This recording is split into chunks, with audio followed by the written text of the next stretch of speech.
Hi, it's Stephanie Gunning, and I'm here today with my friend and client, Sandra Rogers, who's written a new book called Inviting the Queen. We're looking at the cover on the screen right now, an emerging archetype for women at midlife. Let me tell you a little bit about Sandra. She's a licensed psychotherapist. She is a Jungian analyst. She has discovered this emerging queen archetype for women at midlife, but so that you don't just go from the stage of motherhood right into being a crone, because we're all living so much longer. So at, through aligning with this archetypal energy, she says women can access their highly developed power and skills to enhance and deepen their lives. So Sandra, welcome. I'm really happy. Let me just figure out how to stop that. There you are. There we are. Hello, Sandra. Good morning, Stephanie. It's good to see you. Good morning. We've all got our coffee and got my coffee. Even have my Pacifica cup. Yes. I just want to correct one thing before the Analytical Society of America comes down on me. I'm not an analyst. I wish I were, but it's a huge process to become one. I'm a psychotherapist who does use Jungian thought to inform my practice. I remembered that you went to Pacifica College, which I know is the great Carl Jung hotbed in the Northwest, right? Yes, it is. You're right. You're right. Great. Okay. So thank you for the clarification. So congratulations. This book looks beautiful. I'm so thrilled. I can't tell you the excitement of actually holding it in my hands as I did one day and went, wow, it's really here. I can't express it strongly enough.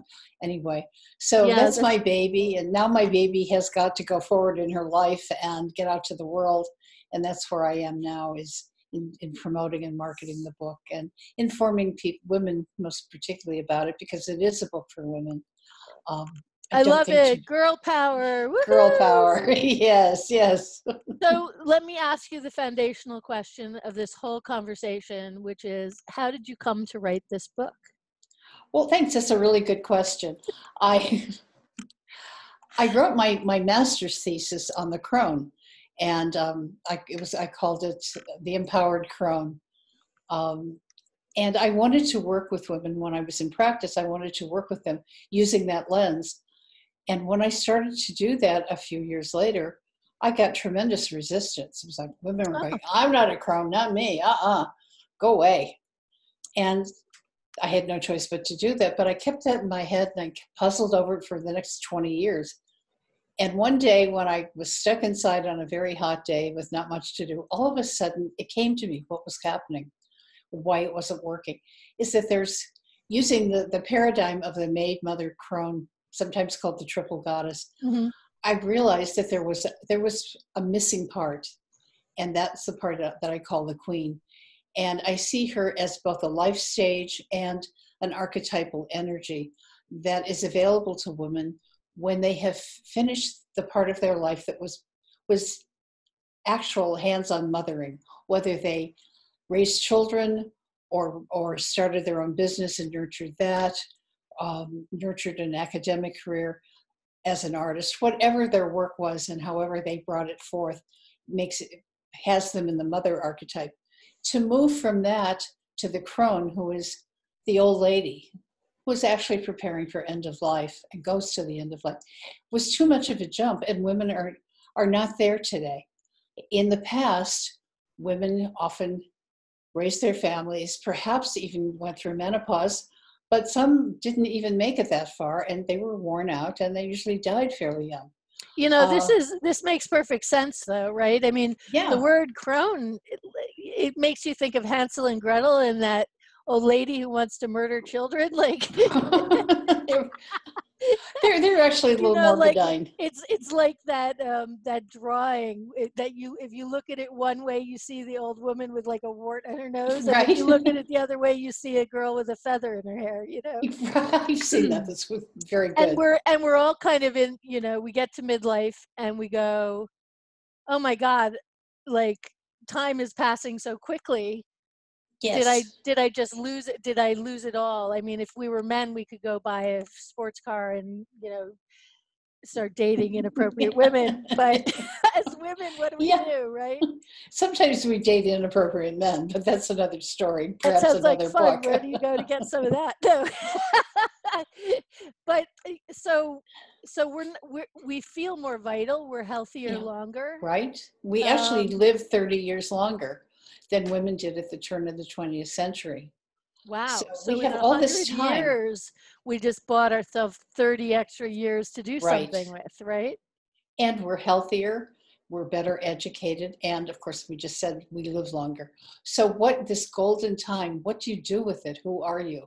Right. You may not identify any longer as Joey's mom, because Joey is now in graduate school or in the army or working. So that's not your primary goal.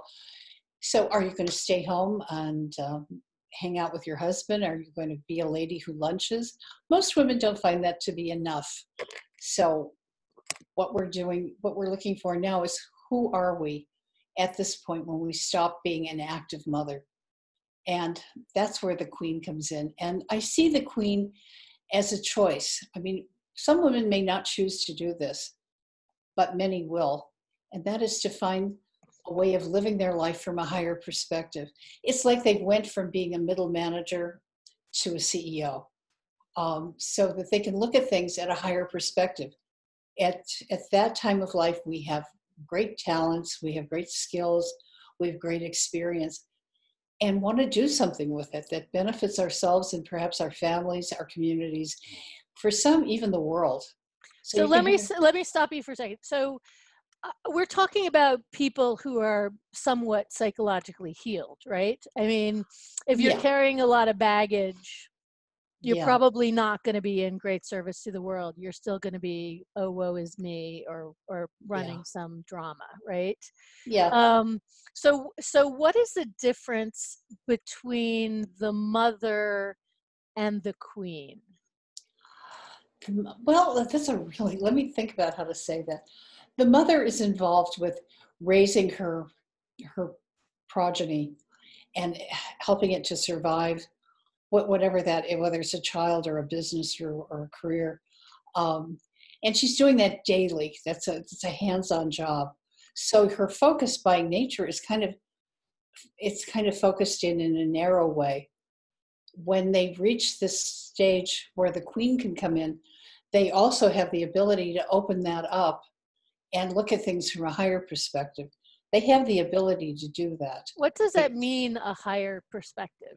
Okay, instead of just looking, let's take a traditional biological mother. Okay. She's spent all her time raising her child, and maybe not all her time, but a huge amount of her life raising her child. And now, when she is past that stage, she can look. She can kind of stand up, look broadly out, and see everything in a much more, in a clearer way, in a higher perspective, I guess is what I But are want you to talking continue about to the call. way she looks at her children or other things in her landscape? I think everything in her landscape. What is her life like? Is she happy with her relationships? Is she in a relationship? Does she want to stay in one? How does she continue to help the children that she brought into the world and their children? So let me give you an example. That's So is always a it little more bit of a easier. legacy, or is it It can be, yes, it can okay? be a legacy. It can also be just something as simple as the queen now looking at her grandchildren and seeing what their needs might be, and having the ability to look a little further and the experience. She might do something like, she sees she's got a grandchild who's going to need an education. She may be the one who set up the college fund. So She it's may more strategic. It's more like a long-term perspective, Yeah, and yes, a sense that's of so it's like being able to anticipate and know how things fit together like right. that. Yeah, got it. Okay. Okay, I go ahead. Yeah, I mean, I love that sense that it's like has more vision. Yes, that's Mhm. exactly right. There's much more vision, and there's more ability. Excuse me. Sure. Um, women at that age have more abilities than they did when they were 20. It goes without saying. Sure, She knows how to do things. you've honed your craft or whatever. Right. And I feel that way with my writing, actually. I was writing a proposal this morning and Yeah. for one of my clients, and I was like admiring. I was like, one little self was sitting on my shoulder going, you're doing a really good job. Isn't that a And great feeling? I know, and I was like, because I slept on it overnight, and when I woke up, I had a new idea, and I thought, yeah, I'm really competent at this, like this is something I actually know how to do quite well, and I didn't feel that way years ago. Um, so, there is that sense of my face is pressed up against the glass, and I can't see anything but the glass, to yeah, I've had rough spots. In a couple of weeks it'll all be fine. See, only a woman of a certain age can think that way. Most women can't. It takes time to realize that. Yeah. So Well, that's a good hopefully I'm not example. deluded. No. Anyway, so the other thing that I love about your book is that you put this in the context of the 7 chakras. Yes. Now, tell me why you chose to do that. Well, it's actually a device that I used to explain the queen. When I wrote the first part, it's theoretical. It explains the whole concept and looks at power because it's a power archetype. But then the second part, which is the queen is seen through the chakras, was a device I used to describe her, because otherwise I was looking at writing a book that had nothing but adjectives. The queen is this, the queen is that. Well, that gets boring pretty quickly.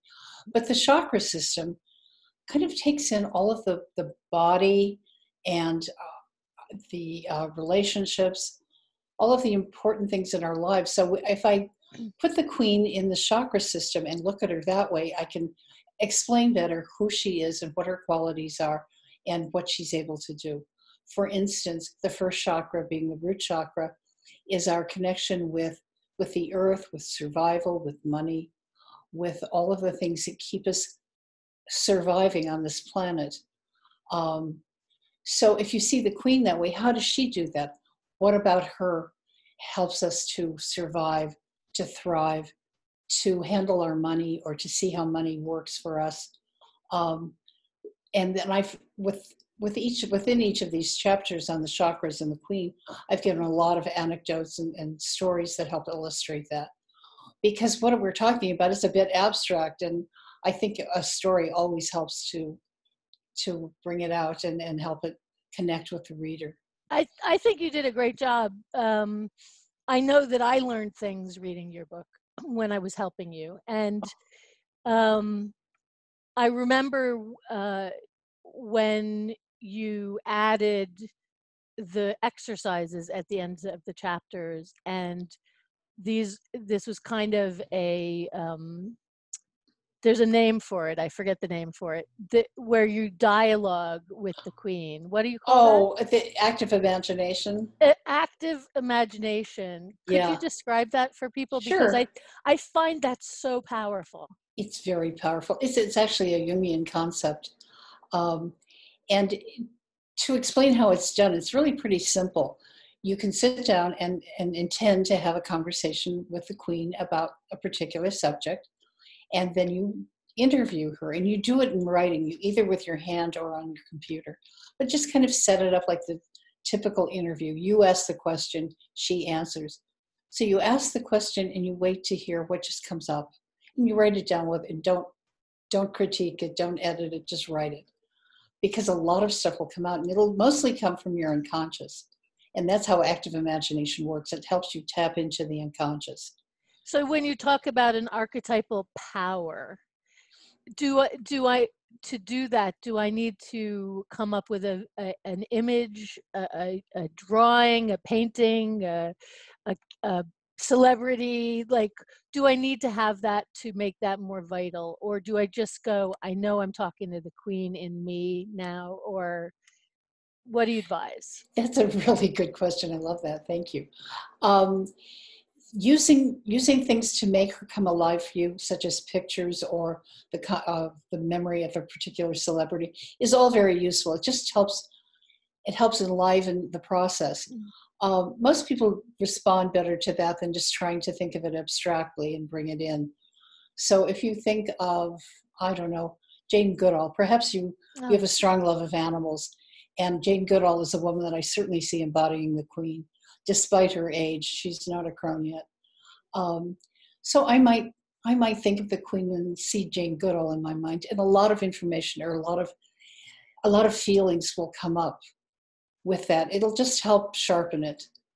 So you do that and you put it aside, do your interview with the Queen, put it aside, go back and read it, see what you're seeing. It doesn't have to be, you don't have to worry about writing it perfectly or having spelling or punctuation. You just write it. It's just stream of consciousness. See what comes out. It really helps bring, you can do this in many ways, not just with the Queen. You can have conversations with your younger self this way, with your older self, and you are able to tap into your own unconscious this way.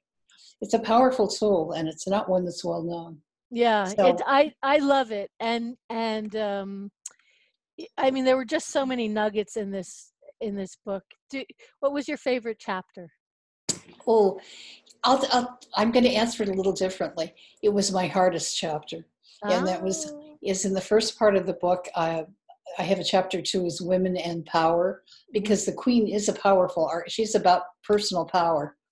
And I had to talk about power. I had to also look at how our culture is influenced by power, and that's through the patriarchy. So I wrote up quite a lengthy section on the patriarchy, and it was very challenging because it made me so angry. Yes. Yes. Right. I'm laughing out of recognition. Yeah. You know, I was wanting to take it out on every man in my life, which of course is the wrong thing to do. Now, my goodness, you were writing this, getting ready for publication during the year or two of the Me Too movement. Yes.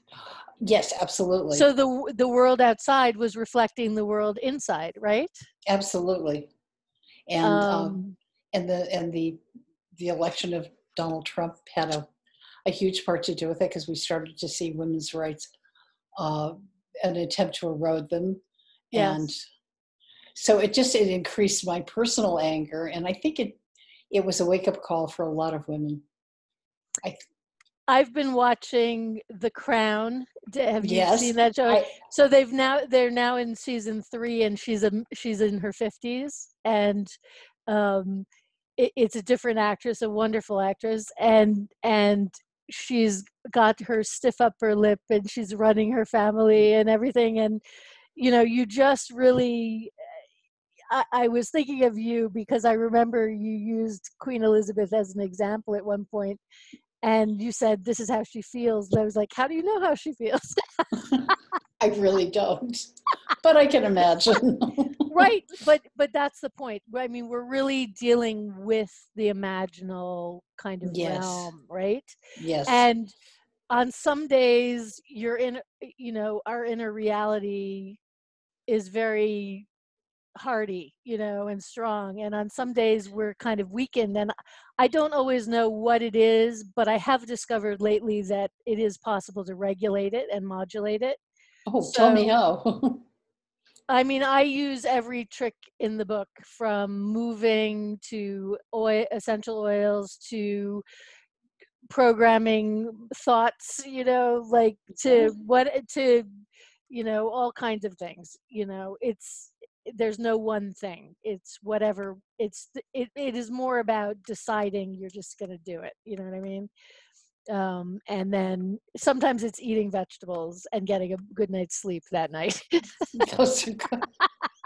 I mean, people, breathing, patterns. I mean, for me, it's very physical, my state. There's your book. There's a book you could write. And yeah. Boy, I would read it. That sounds really interesting. Yeah. Yeah. All right. You heard it here first, folks. I did. One of the reasons for writing and for reading this book is that we haven't had any role models.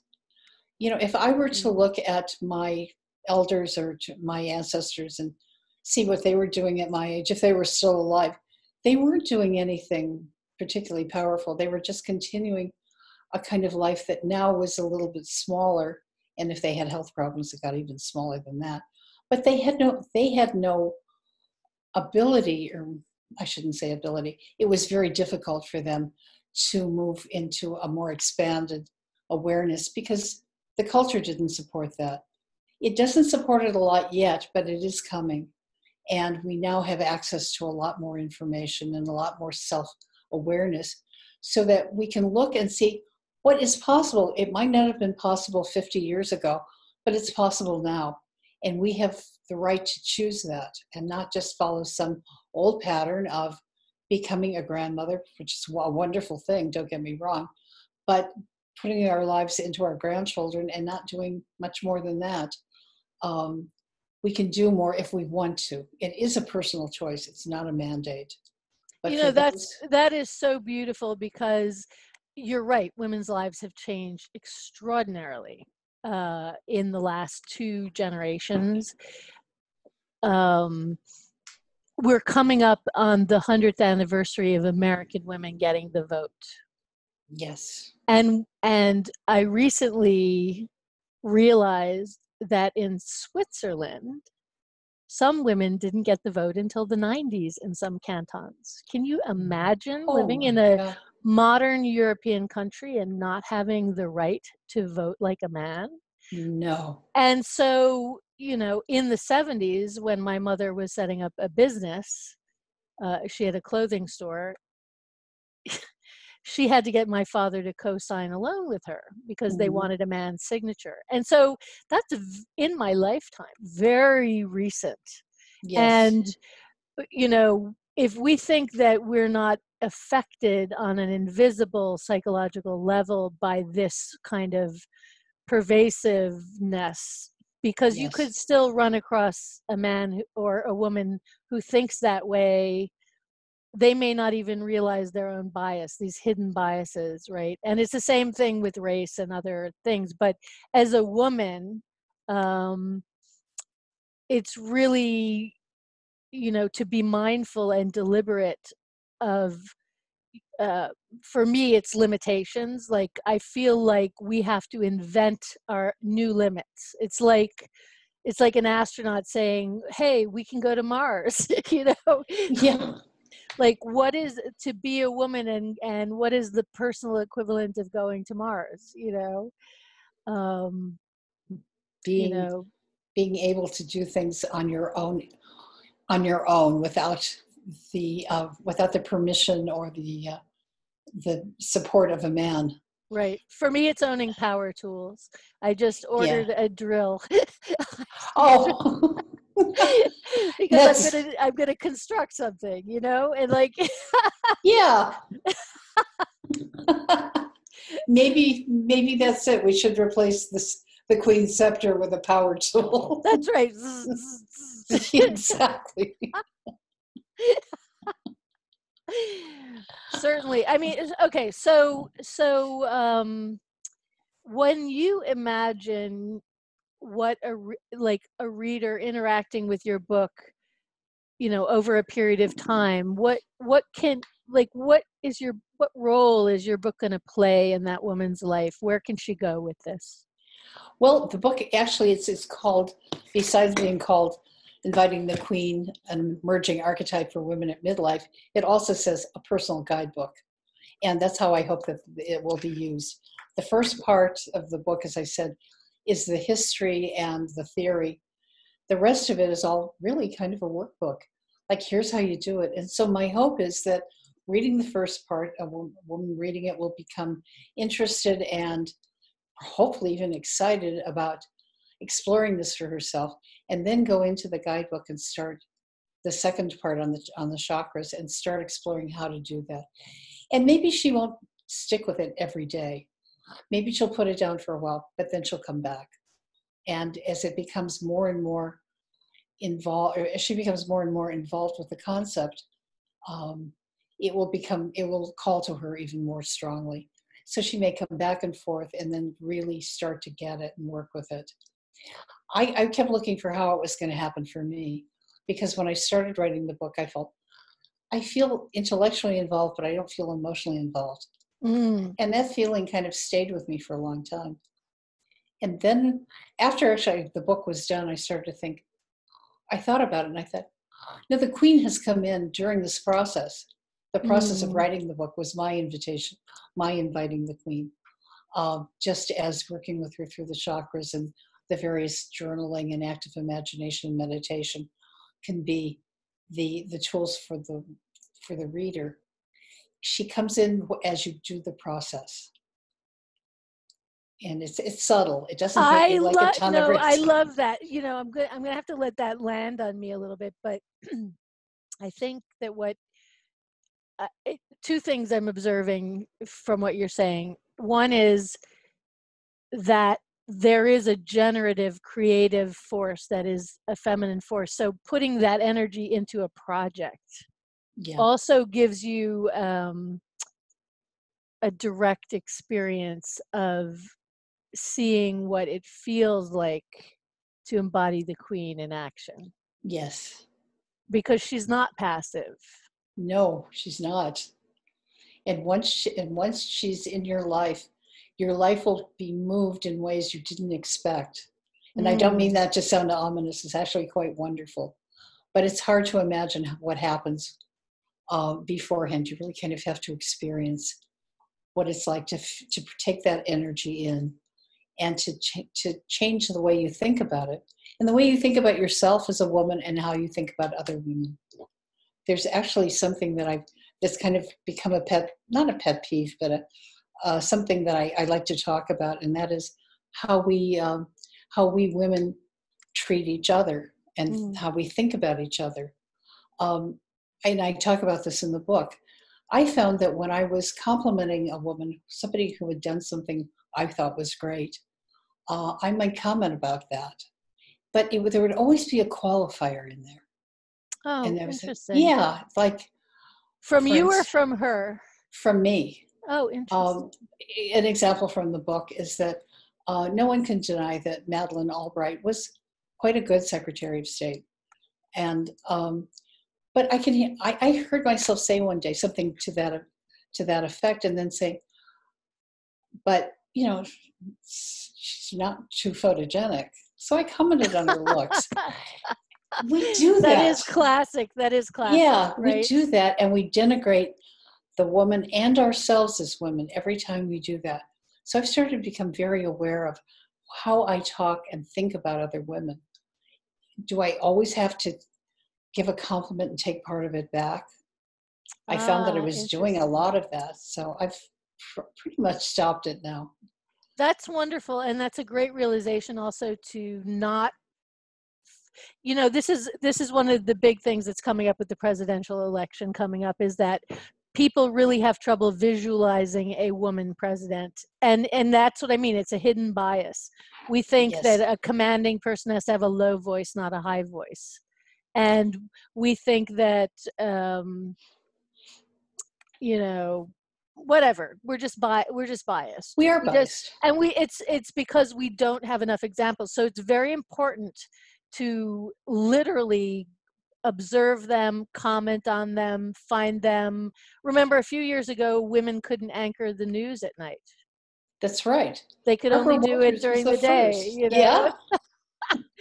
And then, you know, finally, you know, we got past that. Diane Sawyer and Katie Couric and like, you know, that was just BS, right?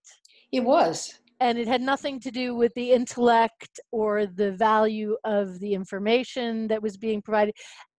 In business today, we now know that if you have a team of people working together that are more diverse, including all kinds of diversity, physical ability, race, ethnicity, gender,